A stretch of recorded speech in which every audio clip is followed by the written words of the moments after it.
May we have your attention, please?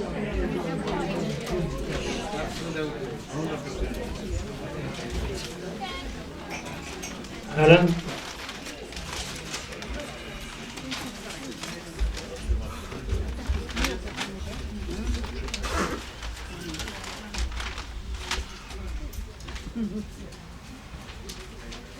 It's one. Yeah.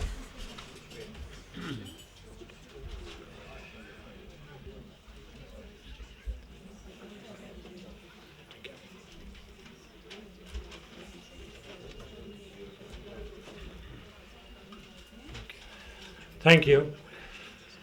Mr. Murphy, Freeman and Macroom, Mr. Mayor, Brady family, ladies and gentlemen. It's a great pleasure for us here in the bookshop to be at the launching of this book. 30 years ago, Mr. Brady, Lord Emerson, told me what was anything in connection with our own family, and in fairness to him, he spared us, I think. But it's great that it's been launched here in Macroom, and thank you again for coming in such a bad day. I'll just ask the Mayor now to say a few words.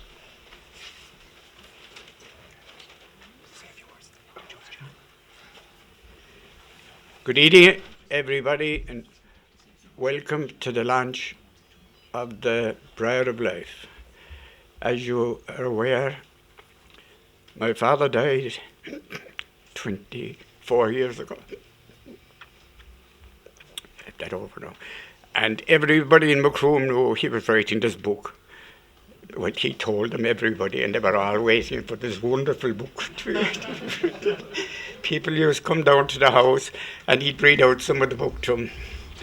My father, as you will see from the book, he was a man that had to know everything. Everything that went on, he had to know about it. He had to be into it and make his own decision on it. And always telling us little stories. There was one particular story I remember about him. It was back after the ambush. Macroom was under curfew. The local power station cut down. But Dad was at home in the rectory. Of course, he couldn't sit in all that darkness. He had to find out what was going on. So he made his way to the wall at the side of Castle Street. And there was dead silence. And then all of a sudden he heard footsteps. Somebody was coming with hobnail boots. Clickety-clack, clickety-clack, clickety-clack. And there was a shout from one of the tens. Halt, who goes there? Paddy Manning, sir. And what are you doing out during curfew? Here I was only ashing around, says Paddy. But all the wonderful stories he had. Anyway, after he died, I made an attempt to publish the book, but publishers weren't interested in it. The years rolled on, and then I suddenly realised there recently that being in my 80s, I could be meeting him sooner rather than later. So something had to be done about the book. So I asked my son Alan to investigate the possibility of getting it published. And he contacted self-publishers called Original Writing. Now the help and advice and guidance we got from them was unbelievable. I knew then the book was going to be pardoned. After that then, our trouble was, how are we going to sell the book? We published it ourselves. So we knew it had to be launched in Macroom. So we contacted my cousin Pat O'Connell, And Pat said he'd have a word with Martin Fitzgerald. And as a result, once Martin got in, he has launched today.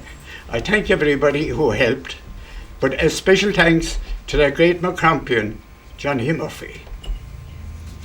And I'm delighted that Johnny's name will always be associated with the Bridal Life. Thank you.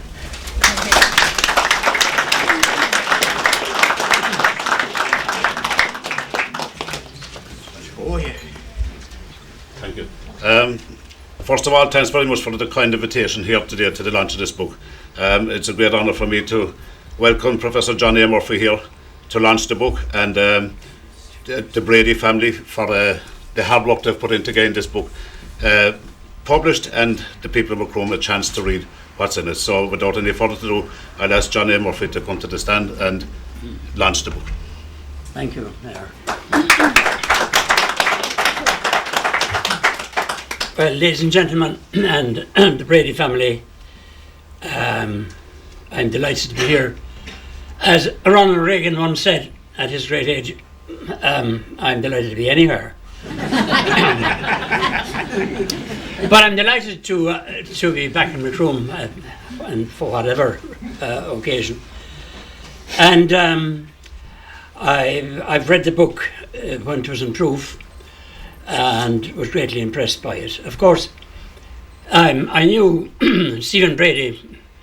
Stephen and Brady were my parents' generation, give or take 5 or 10 years perhaps. And as a schoolboy, I used to meet Stephen walking down Cork Street or vice versa. And I thought he was a very severe looking man. But I obviously missed the glint in his eye, as the book reveals, many glints in his eye indeed. And then, of course, as other speakers have said, we all knew the book was there, and Stephen was a leading intellectual in Kitty Cronin's licensed salon across the way. And the book reveals indeed a very profound intellect, and of course, in the manner of his generation, extremely well read. What was the old saying? A mind well stocked with biblical, classical and literary allusions. And the book brings out that as well. It begins with a marvellous evocation of childhood, of an Edwardian childhood, in which his family seemed to be a kind of a Protestant cocoon, living quite independently of any wider community, with some marvellous individual pen portraits there of his aunts. He had a keen eye for what was happening historically, so to speak, so that in his childhood he saw King Edward and Queen Alexandra on their visit to Cork. And then as a young man in Macroom, he was in Williams's Hotel, now the Castle Hotel, the night that Michael Collins was there before the Bear and the Blow ambush. And he saw Collins in tremendous form, partying playfully with various people around the place, and that was a great memory to have as well. Stephen had a keen sense of the quirks and foibles of human nature, a keen sense of the ridiculous. He comes out in this book as being kind of caustic and irreverent, as well as I said, very erudite, and he would seem to have a great sense of the ribald and the Rabelaisian. Many of his anecdotes are salacious, and you would think this is a very kind of cynical person and so on.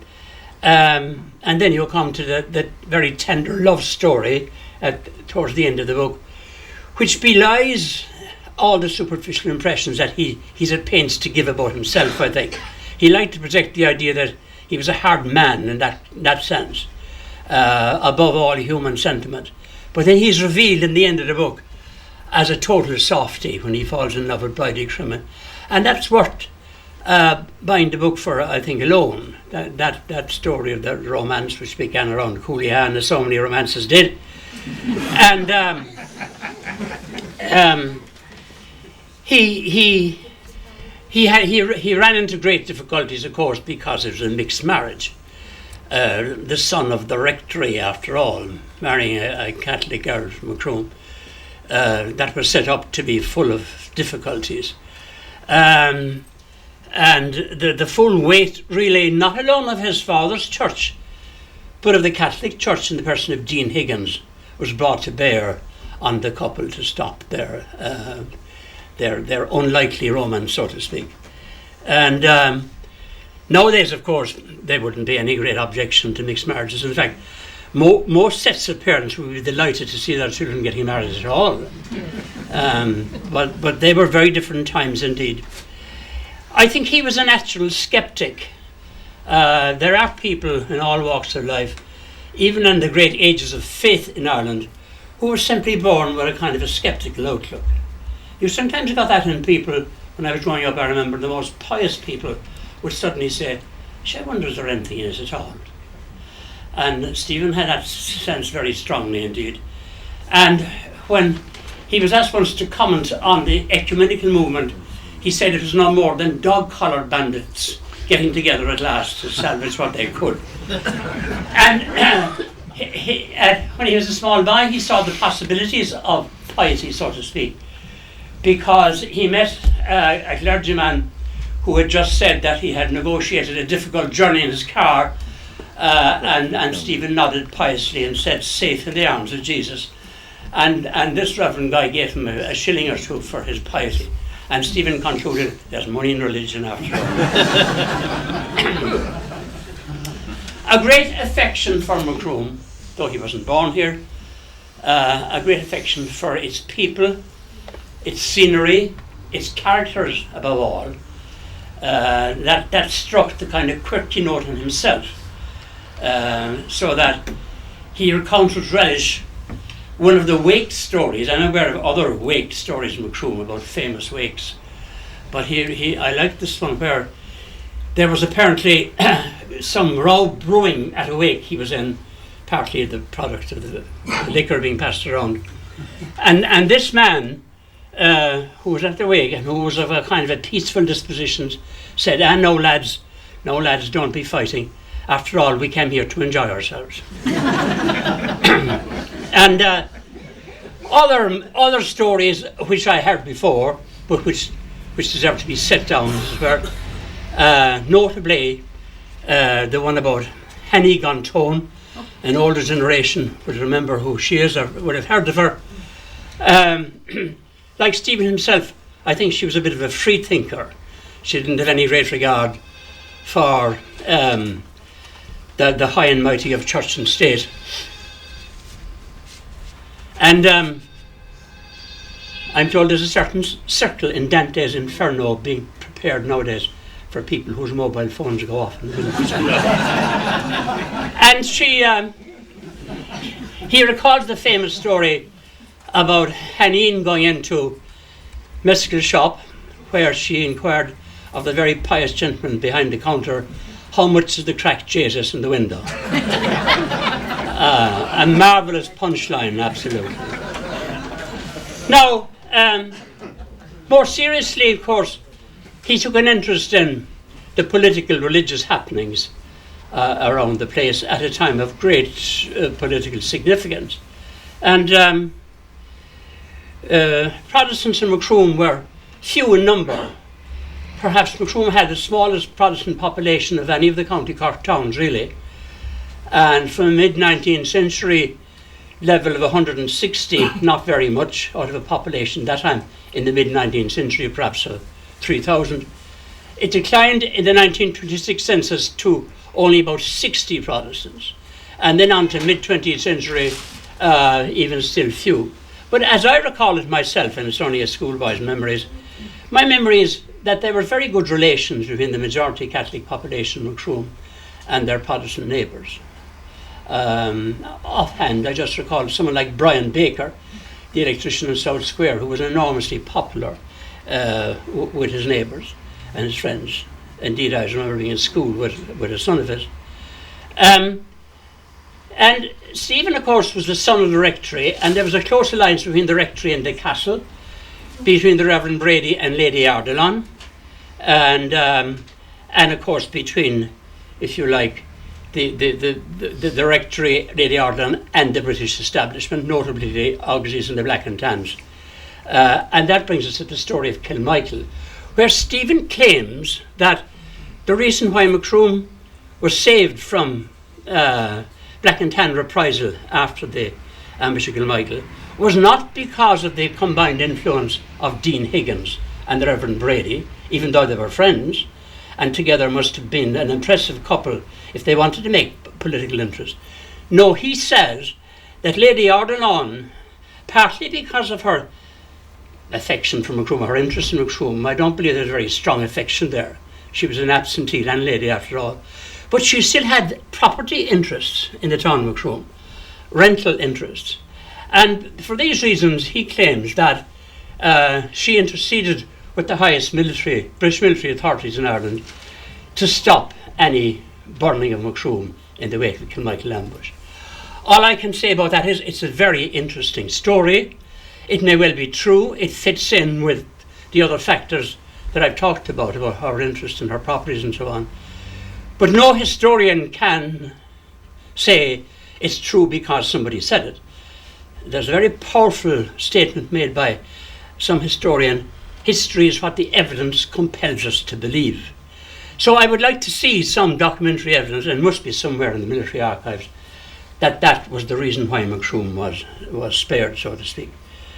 More interesting from my point of view is, at the moment there's a big debate going on among historians, journalists, about the extent of the sectarian interest, of the sectarian dimension in the War of Independence.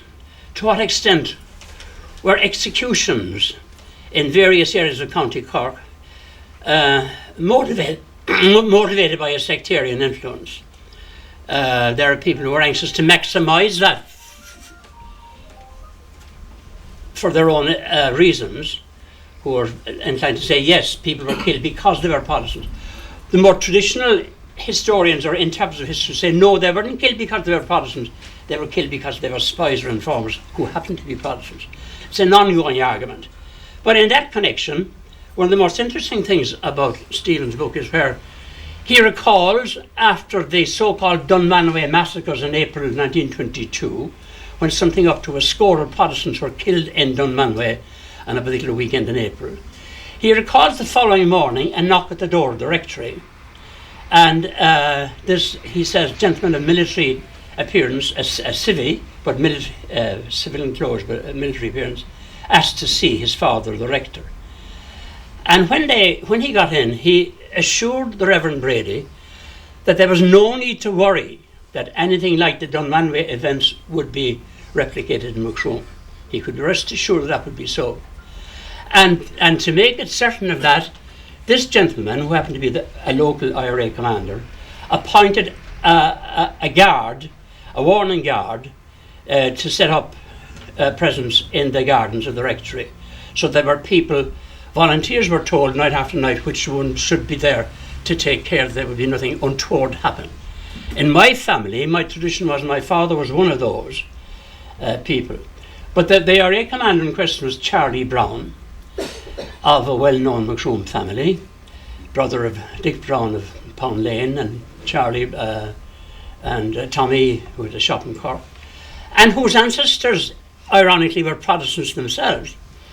And here we have a local IRA man giving an assurance to the local Protestant rector that he's going to be okay. And I find that very interesting, because there was no doubt there was anti-Protestant feeling in the guts of many people.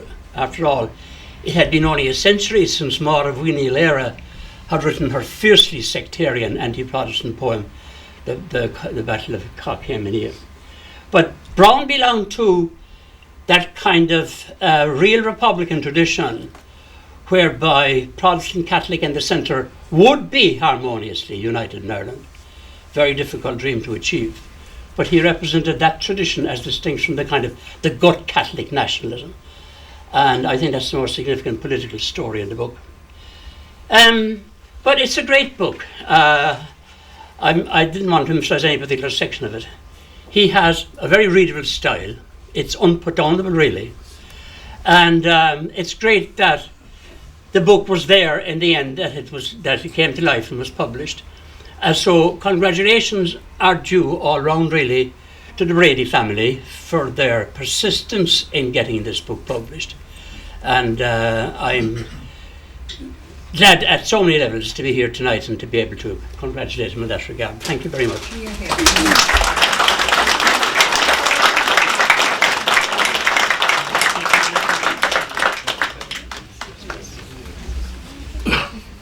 Thanks, John.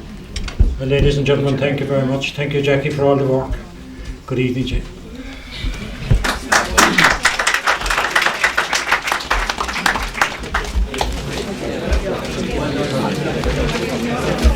The other, we haven't Stephen's one, have we? Stephen's book? Yeah. Follow year of Glare agus Kate Falta Goody LTV a Hain a Reach. Thomas Oinov le Lishon Olive John A. Murphy.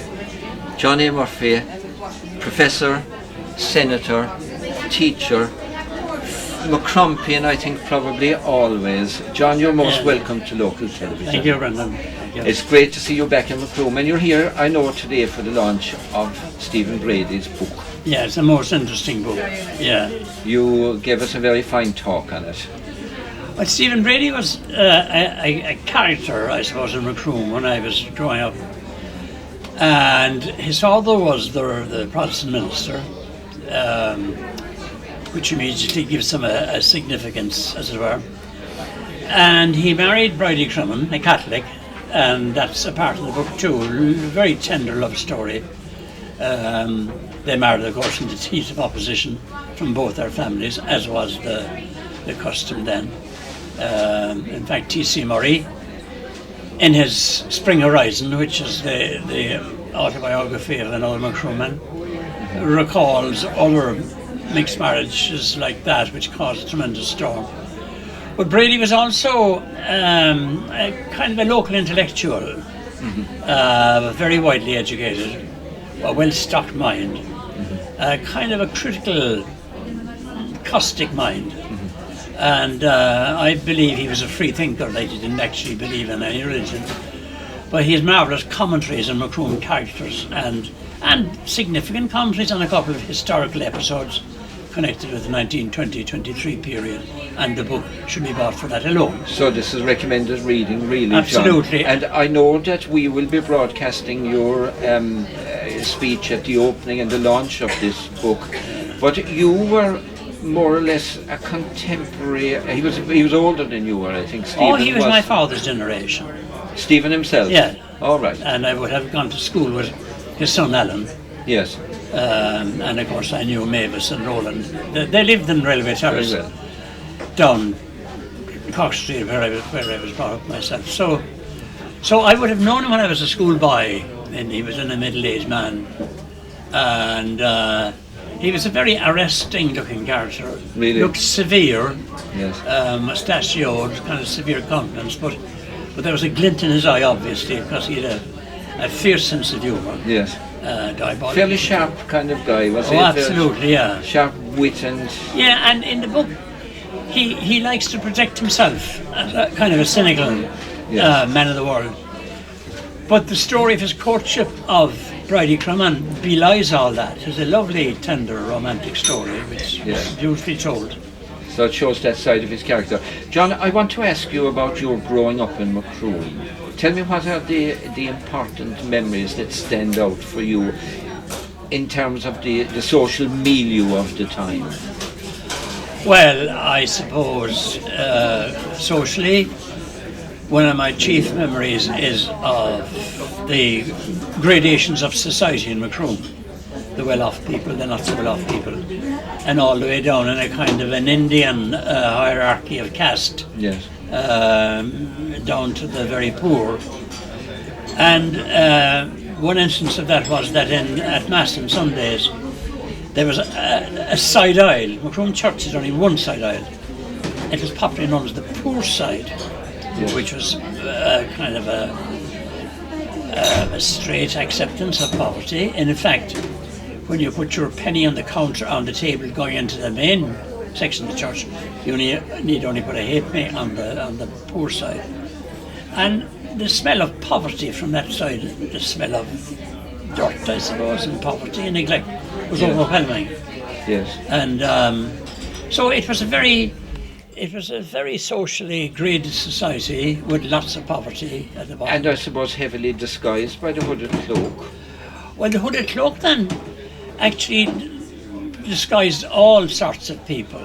It was a garment which covered your lack of preparedness for going to mass and that kind of thing. Yes.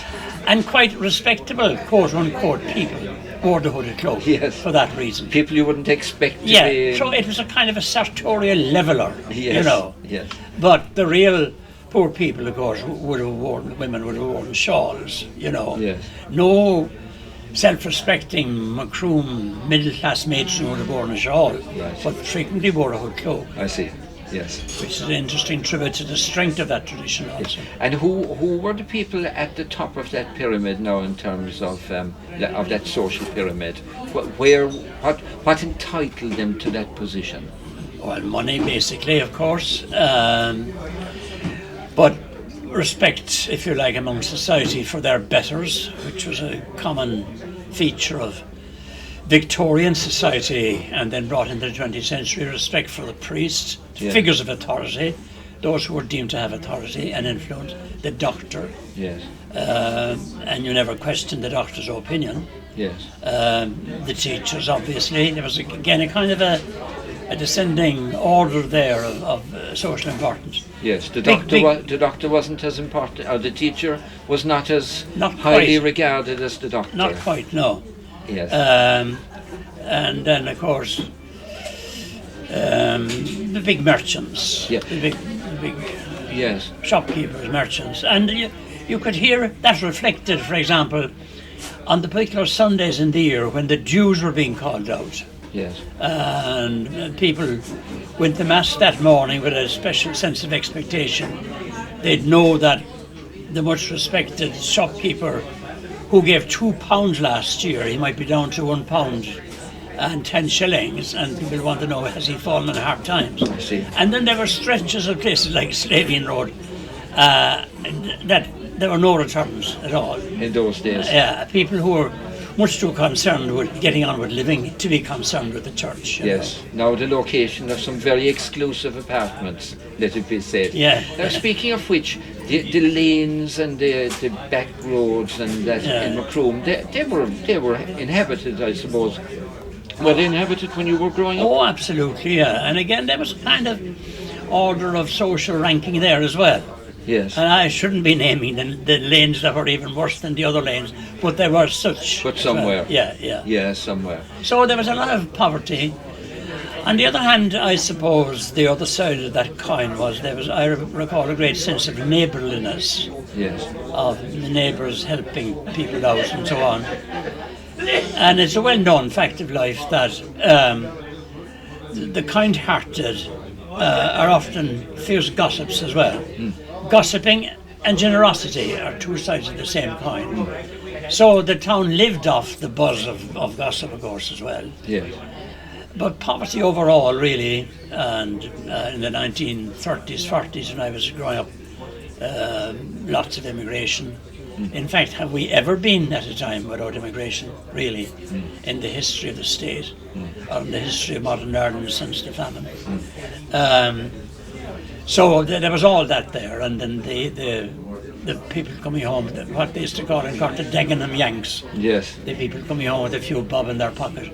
Yes. And throwing their weight around them. Having worked in the Ford factory in Dagenham at that time, yeah. John, were you privileged? Do you think you were privileged? Did you have a privileged upbringing, considering that you have risen to the very pinnacle of, I suppose, professional life in your area? Yeah, well, I grew up in a family that was by no means well off. But we had a sufficiency, the phrase an elegant sufficiency. My father was a hard-working tradesman, coming from a strong tradition of carpenters and builders and that kind of thing.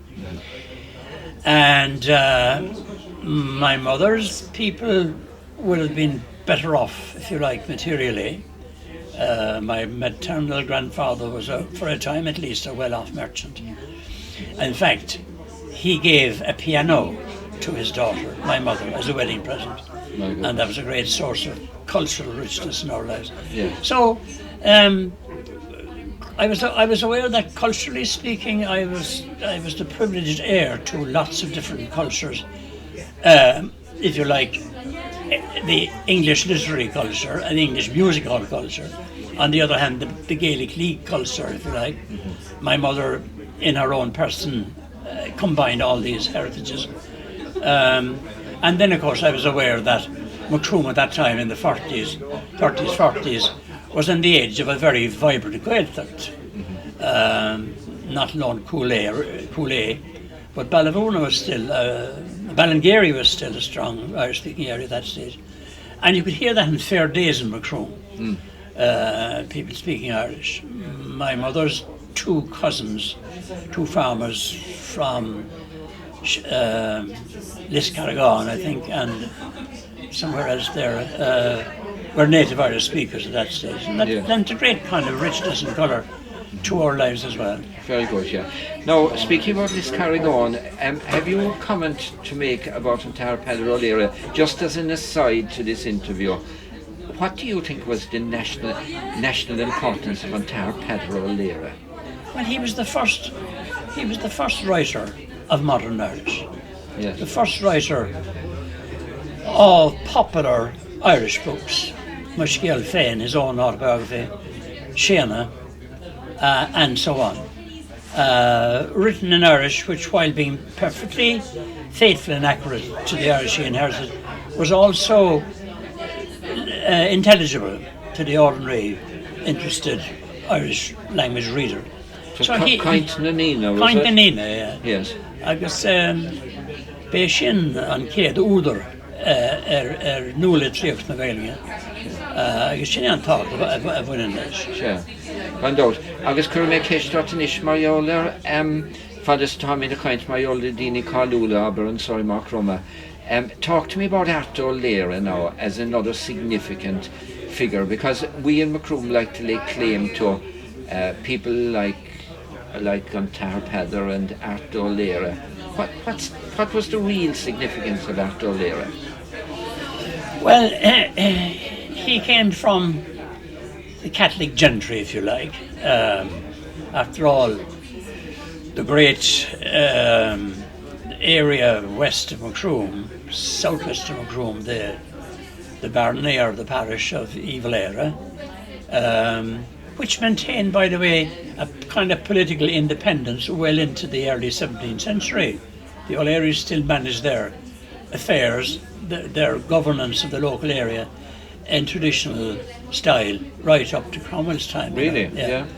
So he would have come from all that Gaelic hierarchy, really, Gaelic aristocracy.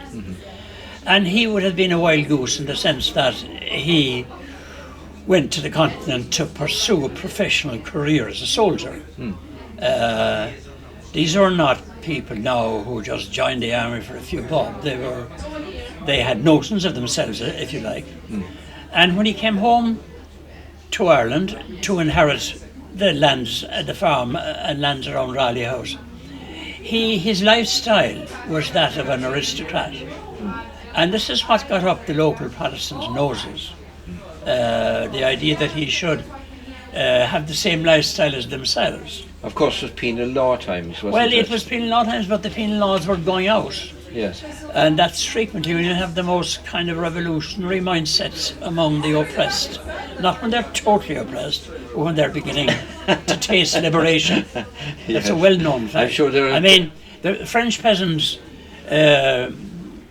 felt rebellious only when they realised that there was another world that they could inhabit in the late 18th century, roughly the same time as Arthur O'Leary indeed. So he did things and conducted his life in a totally kind of, from their point of view, arrogant way. He would have been called, and this is without offence to anyone's sensibilities, in the Deep South, in the 19th century, he would have been called an uppity nigger. Right. And they would have seen him just like that. Yes. How dare he get above his station? Yes. And that's the reason why he rose straight in, Missy. I know there were the incidents of the horse racing and all that kind of thing, but basically that was it. You know? Yes.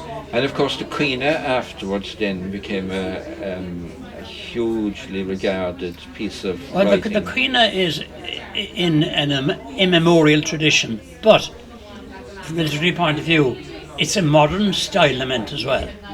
It doesn't follow the kind of artificial lines of old style laments. It's a great lyrical outburst of grief. And that's what makes it so special. And of course that was written by Eileen, his Dove. widow Yes, afterwards. and indeed, Eileen Dove. that's another story. The O'Connells of Derrynane didn't like the idea of Eileen Dove marrying Arthur O'Leary. She was Daniel O'Connell's aunt. That's she? right. Yes. And Daniel O'Connell's uncle, the famous hunting cap, said somewhere he heard about this impending romance. She was a young widow, of course. She'd married a man called Baldwin. And he heard about this forthcoming romance. And Arthur O'Leary's reputation already had preceded him at this stage as a dangerous man. Right. And the O'Connells tried to persuade Eileen Dove not to marry them. Right. But I fear our Nellie will not listen to any reason, was her uncle's observation. I see. Yeah. Very good.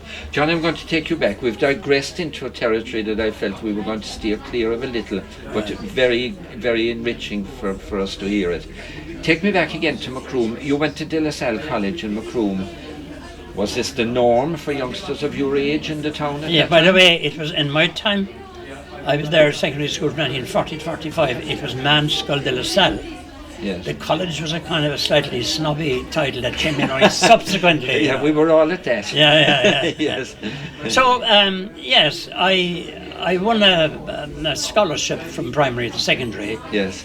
There were very few of those knocking around. The county council was fairly niggardly with its money in that regard. Anyway, I won the primary to secondary scholarship, which meant my books were taken care of, my fee was taken care of, not that the salaries charged very much, and I had money left over for this, that and the other thing, you know. Would you not have gone, do you think, if you had not got a scholarship? I think I would have gone because of my parents' great interest in education. And of course it's not in any way to patronise, but the Larrys were very bright, weren't they? And you came through that, you came down that line. You were. Well, the Murphys wouldn't like to hear that. No. There was a general respect for education that people like my father greatly manifested. Yes. And he wouldn't at all be of the mind that, oh, what good will education ever do him? He was keenly aware of what good education would do you. Yes, it was. So I probably would have gone anyway. Yeah. Yes, yeah. So how long did you go all the way to leaving South? I did, yeah. And then after that on to UCC, presumably. Yes, and I got another scholarship there, Cork County Council University Scholarship, Yes. which I held for 3 or 4 years. And again, that wasn't terribly rich, but it was paid the fees. It paid my lodgings partially anyway in Cork, and a few bob left over. It must have been very affirming for you all the same, was it, to be picking up these scholarships here and there? I suppose it was, yeah, but I was a hard worker as well. Were you? Yeah, I mean, I was a very keen student. Yes. And in my UCC days, I wasn't given at all to roistering or drinking or roving like Teddy Quill, you know. Yeah. I had to head down the books all the time. Oh, did you travel in and out every day? No. Cork was too far away from Macroom All right. in the late 1940s Yes. in terms of transport, roads, nature of buses and so on. Yes. So I stayed in the Honan Hostel, Yes.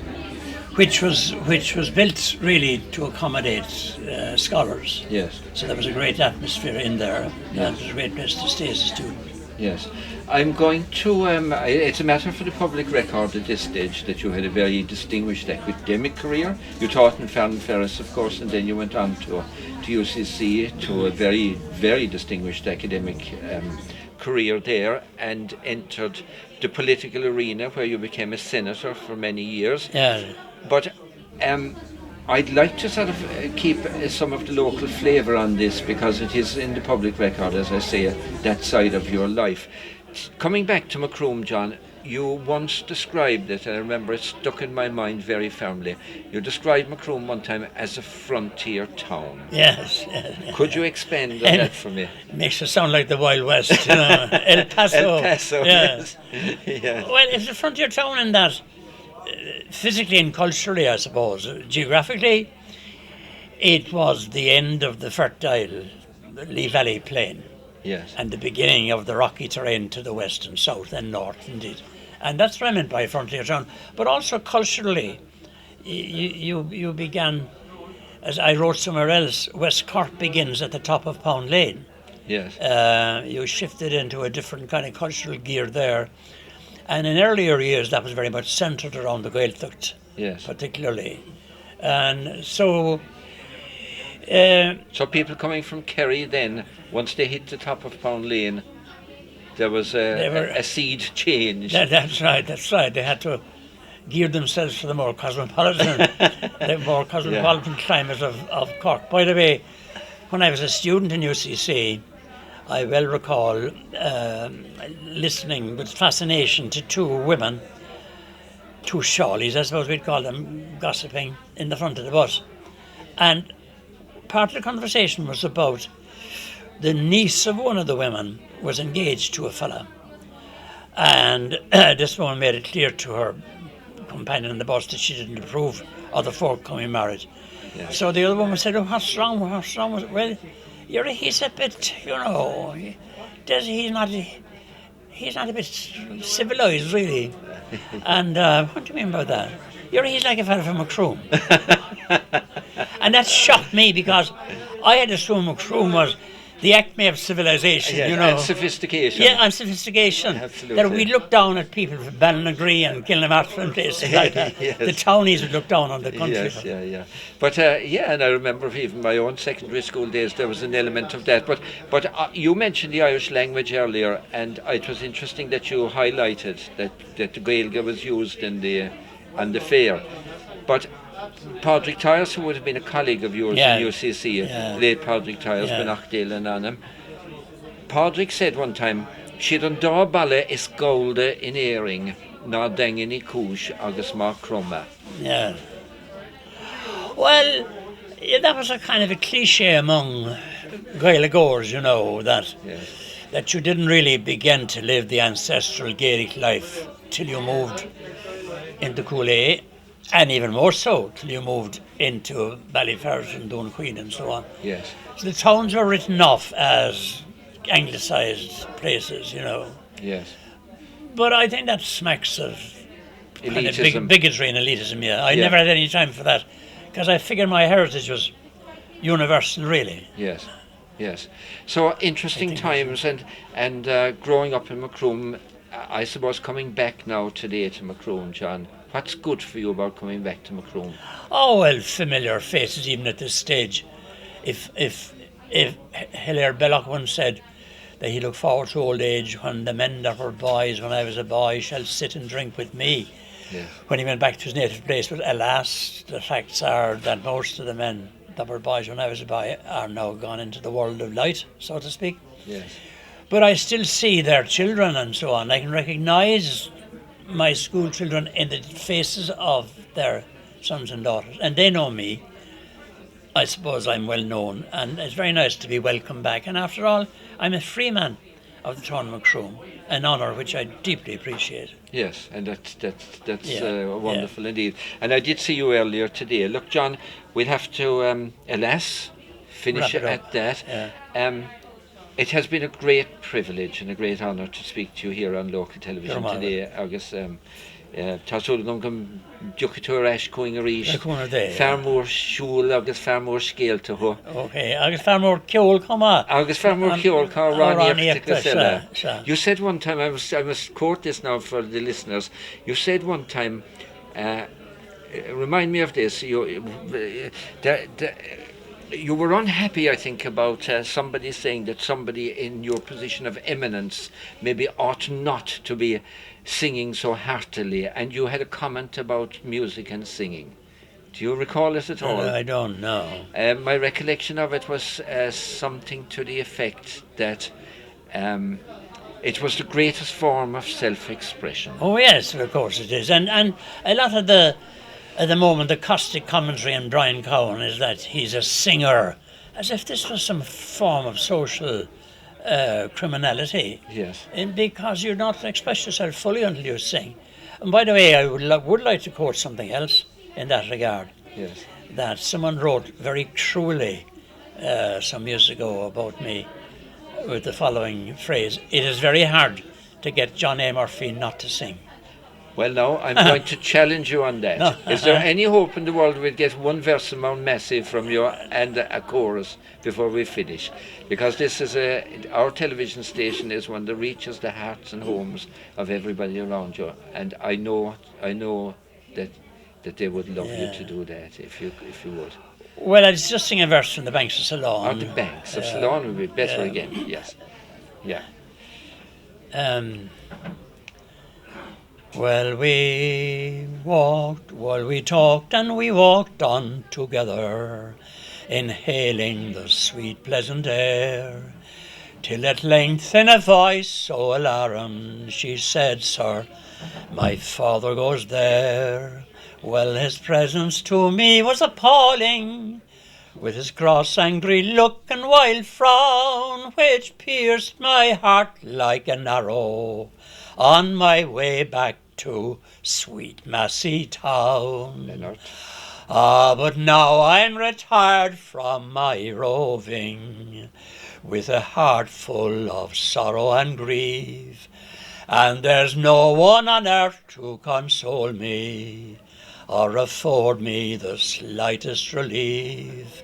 I will roam the wild African desert, until death calls me to my tomb, for the sake of that charming fair Helen that I met near the town of Macroom. Mahu, Michiol, Anna Vraya Fag, Gamila Mahagot.